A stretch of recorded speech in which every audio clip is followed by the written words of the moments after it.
মুক্তি পেয়েছিল সেটার ফল দীর্ঘদিন দেশের মানুষ ভোগ করতে পারেনি।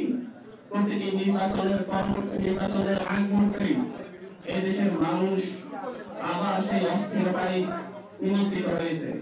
সর্বশেষ 2008 সালে সেই সাজানো নির্বাচনের মধ্য দিয়ে 1/11 ঘটিয়ে যে নির্বাচন হয়েছিল, সেই নির্বাচনের মধ্য দিয়ে মূলত ভারতীয় এজেন্ডা বাস্তবায়নের জন্য একটি ফ্যাসিবাদী শক্তিকে দীর্ঘ সময় ধরে